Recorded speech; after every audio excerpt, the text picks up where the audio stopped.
Peter Anderson is now in the books, but it once again transformed the small city of Ocean Springs. For 2 days, I kind of say we kind of turn into our own little Disney World here in Ocean Springs with 150,000 people that are expected to come to this event. Hold up a sec. How many people? With 150,000 people that are expected to come to this event. Yeah, that's what I thought she said.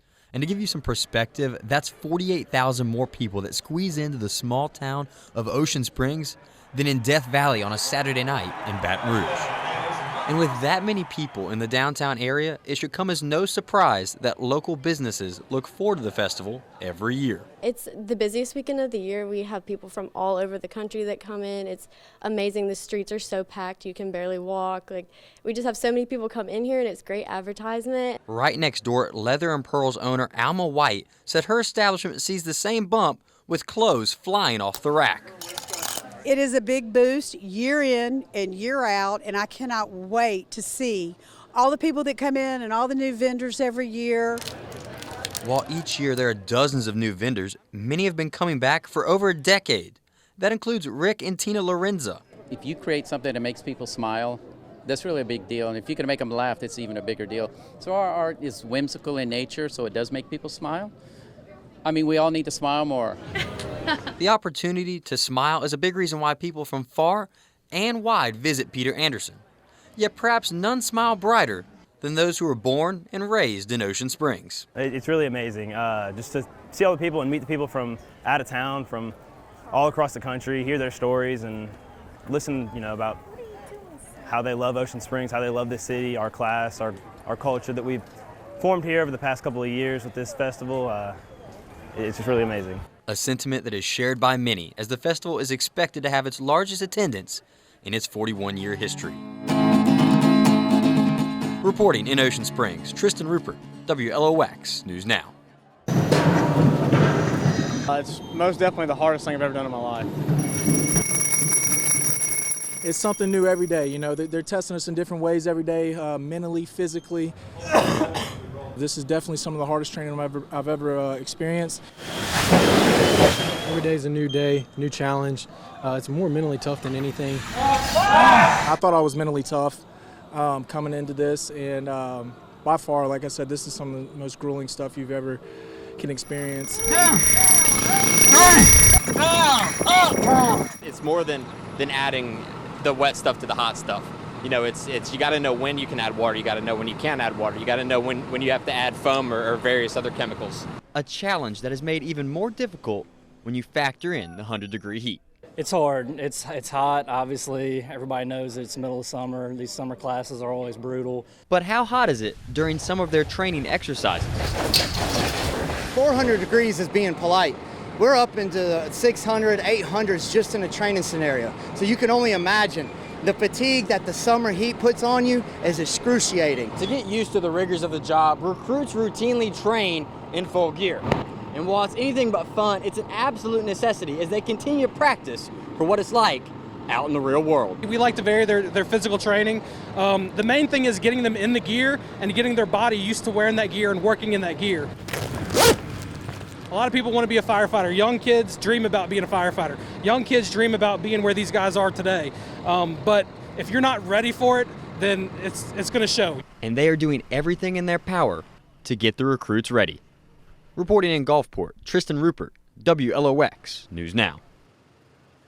Hickory Hills Country Club has been a staple of the golf community in South Mississippi for over 30 years. It holds a special place in the hearts of many golfers, both young and old. Hickory Hills is special to me. It's my first club championship back in 1971. that ages me there. The course also means a lot to Mo Gregory. Mo plays golf for the Gaucher Gators and lives right off the 18th hole. In fact, his love of the game is a big reason why his parents chose to live on the course. Oh, there's nothing like it. Just when you crisp it up and oh, that's going to be right on the stick, it's a good feeling. The future of the course now in doubt, as the owners are fielding offers for Hickory Hill. There's been multiple offers to keep this a golf course. Two groups that I'm aware of, and one individual outright. Kevin Young grew up right next door to the golf course, and since learning of the potential sale, has kept his ear to the ground about the course's future. So growing up playing golf here, naturally this is close to my heart. I also helped lay the sod at Shell Landing in high school, so the success of both courses are very important to me.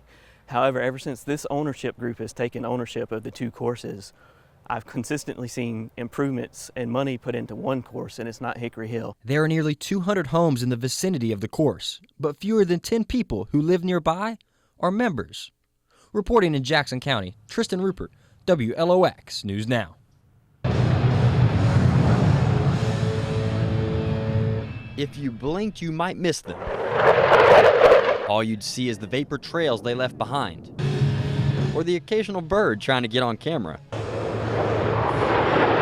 Thousands showing up by land and even sea to witness the aerial acrobatics. Adrienne Ware is one that showed up by land and was blown away by what she saw. The show is totally worth it, and I was hoping to be out here yesterday, but the weather was bad, so thankful for sunshine today. Totally worth the heat to be out here.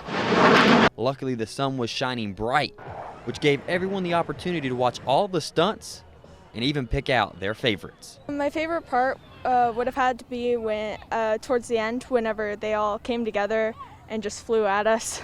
That was really cool. I think my favorite part was when the planes got really close to us. Which they did time and time again. But what impressed many in the crowd was when the planes were flying just inches away from one another.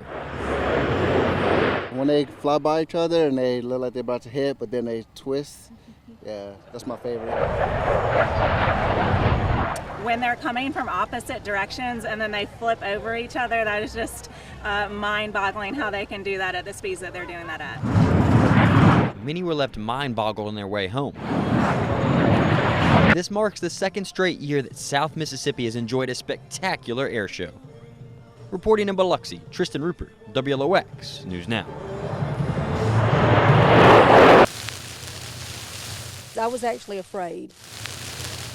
So that was one thing, and I was like, we should really call because I didn't see anybody working around the fire, so I didn't think that, they had started a fire like that for as far as work. So, I immediately was like, we need to call because this pipeline is kind of scary because I knew it was gas out there. A natural gas pipeline is located around a half a mile away from the blaze, which was a big reason behind the swift response. I was amazed because actually by the time we even got to Saracena, which only took about 4 minutes, they were already responding to the call. Escatapa and the Northeast volunteer firefighters responded to protect the homes in the area, while the Mississippi Forestry Commission fought to corral the blaze. We fight fire with fire at the Forestry Commission, and basically when we have a fire, we try to get on the back side of it, and we use our tractor plow units to make a line. And then they burn from there, and that fire basically comes into contact with the initial fire, and so therefore it takes all the fuel away, so there's not any more fuel to be burnt. Bobby Stewart used to work for the Forestry Commission decades ago, and he stressed how hard it is to battle a forest fire. It takes a lot of work.